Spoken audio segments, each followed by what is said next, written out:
السلام علیکم ورحمۃ اللہ۔ روزے کی حالت میں اکثر لوگ وضو اور غسل کرتے وقت یہ دو غلطیاں کرتے ہیں۔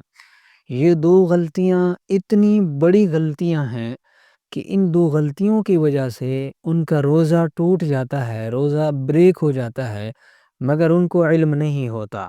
حالانکہ روزہ فرض عبادت ہے، اور فرض عبادت کی تکمیل کے لیے اس عبادت کی شرائط، لوازمات اور شرعی طریقہ طور بندے کو آنا چاہیے، معلوم ہونا چاہیے۔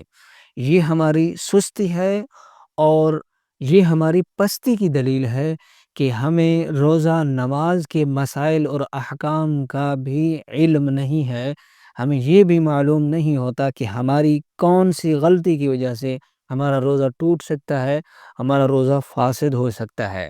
تو سامعین کرام، جو بھی عبادت ہو، فرض عبادت کو تو سب سے پہلا درجہ ہے، تو فرض عبادت کا کم سے کم تو علم ہونا چاہیے کہ اس فرض عبادت کو بجا لانے کے لیے کیا کیا چیزیں ضرورت ہیں۔ پاکیزگی ضرورت ہے، طہارت ضرورت ہے، اور کون سی ایسی چیزیں ہیں جن کو بجا لانے سے وہ فرض عبادت کامل ہوگی، اس کی روحانیت حاصل ہوگی۔ تو سامعین کرام، آج میں اس ویڈیو میں آپ کی توجہ دلانا چاہتا ہوں ان غلطیوں کی طرف کہ جن غلطیوں کی وجہ سے ہمارا روزہ فاسد ہو جاتا ہے اور ہمیں علم نہیں ہوتا۔ لا علمی میں ہم اپنے روزے کو فاسد کر بیٹھتے ہیں اور سارا دن بھوکے اور پیاسے رہنے کی سوا ہمیں کچھ حاصل نہیں ہوتا۔ تو سب سے پہلے سامعین کرام، وہ دو غلطیاں کیا ہیں؟ ان دو غلطیوں سے پہلے میں آپ کو یہ بتانا چاہتا ہوں کہ وضو اور غسل کرنے کا صحیح طریقہ کون سا ہے، سنت طریقہ کون سا ہے۔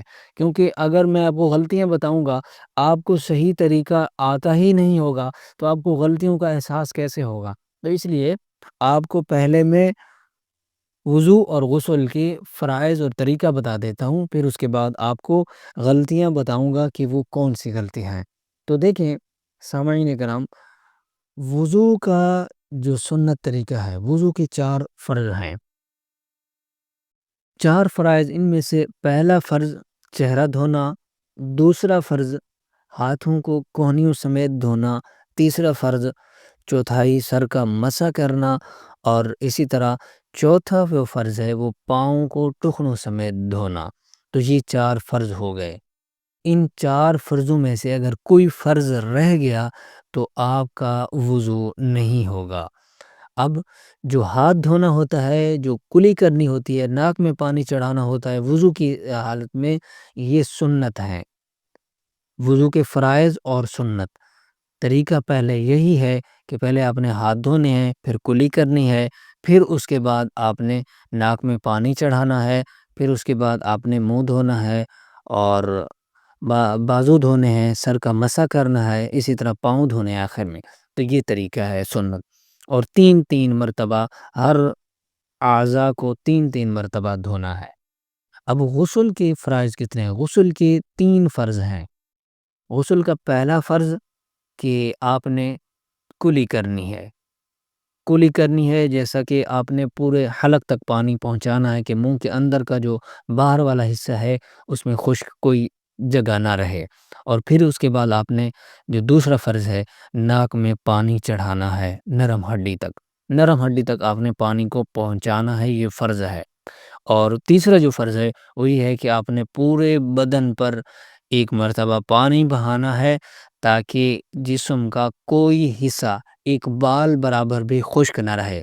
اگر آپ کا جسم کا ایک بال برابر بھی حصہ خشک رہ جاتا ہے، اس پر پانی نہیں پہنچتا، تو آپ کو طہارت حاصل نہیں ہوگی، آپ کا غسل کامل نہیں ہوگا۔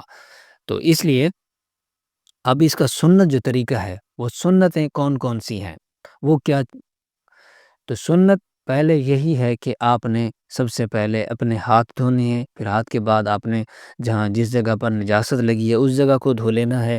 پھر اس کے بعد آپ نے جس طرح وضو کرتے ہیں، نماز کا وضو، اسی طرح وضو کر لینا ہے، اور منہ کے اندر پانی ڈال لینا ہے، غرارہ جسے کہتے ہیں غرارہ کرنا ہے، ناک کے اندر پانی ڈالنا ہے 3 مرتبہ۔ پانی ڈالنا ہے کہ نرم ہڈی تک پانی پہنچ جائے، اور اسی طرح پھر آپ نے پانی جب بہانا ہے جسم پر تو آپ نے پہلے رائٹ کندھے کے اوپر پانی ڈالنا ہے ایک مرتبہ، اور ایک مرتبہ آپ نے لیفٹ کندھے پر پانی ڈالنا ہے، پھر اس کے بعد ایک مرتبہ آپ نے اپنے سر پر پانی ڈال دینا ہے اور پورے جسم پر پانی پہنچ جائے گا۔ آپ نے جسم کے تمام اعضاء کو اچھی طرح سے مل لینا ہے، جس طرح ناف کے اندر ہے، اسی طرح گھٹنوں کے ساتھ ہے جگہ، اور بغلوں کے نیچے ہے، بغلیں ہیں، ان کو بھی اچھی طرح سے آپ نے پانی پہنچانا ہے۔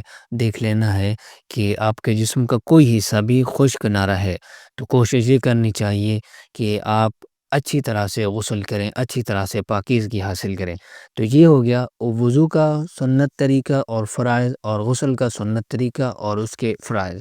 اب آتے ہیں غلطیوں کی طرف سے، وہ کون سی ایسی غلطیاں ہیں جن کی وجہ سے ہمارا روزہ ٹوٹ جاتا ہے؟ وہ دو غلطیاں سن لیجیے کہ رمضان المبارک میں روزے کی حالت میں یا کبھی بھی آپ نے روزہ رکھا ہو، روزے کی حالت میں وضو کرتے وقت اور غسل کرتے وقت ایک تو احتیاط ضروری ہوتی ہے، دوسرا شریعت میں اس کا حکم بھی نرم کر دیا ہے۔ جیسا غیر رمضان میں یا بغیر روزہ کے آپ غسل کرتے ہیں، غسل کے وقت آپ کلی کرتے ہیں اور غرغرہ کرتے ہیں اور ناک کے اندر پانی چڑھاتے ہیں نرم ہڈی تک، تو آپ روزہ کی حالت میں ایسا نہیں کریں گے۔ روزہ کی حالت میں اگر آپ نے غسل کرنا ہے، آپ جنبی ہیں اور طہارت حاصل کرنا چاہتے ہیں، تو آپ کلی کریں گے، جس طرح وضو کے وقت کلی کی جاتی ہے اسی طرح آپ کلی کریں گے، اور احتیاط کے ساتھ کریں گے کہ پانی کا اگر ایک قطرہ بھی آپ کے حلق کے اندر چلا گیا تو آپ کا روزہ ٹوٹ سکتا ہے، فاسد ہو جائے گا۔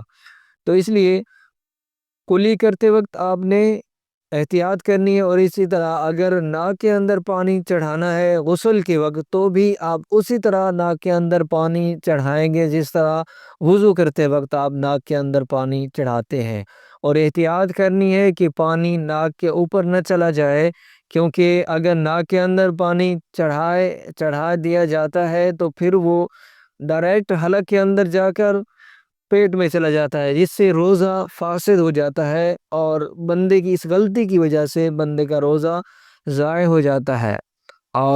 اور دوسری جو غلطی ہے وہ وضو کے دوران بھی، وضو کرتے وقت بھی بہت سارے لوگ بے احتیاطی کرتے ہیں، غفلت کرتے ہیں۔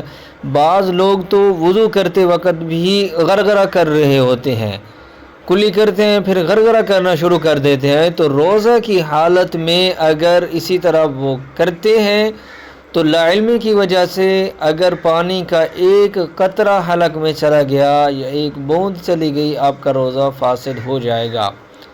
اور اسی طرح وضو کرتے وقت ناک میں بھی پانی اگر چڑھانا ہے تو احتیاط کے ساتھ، کہ ایسا نہ ہو کہ اگر پانی ناک کے اوپر چلا گیا اور پھر اس سے حلق میں چلا گیا تو اس سے بھی آپ کا روزہ ٹوٹنے کا، روزہ فاسد ہونے کا خطرہ ہے۔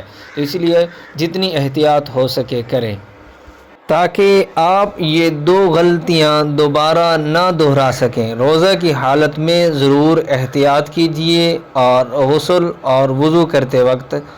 امید کرتا ہوں کہ آپ کو ان مسائل کی سمجھ آ چکی ہوگی۔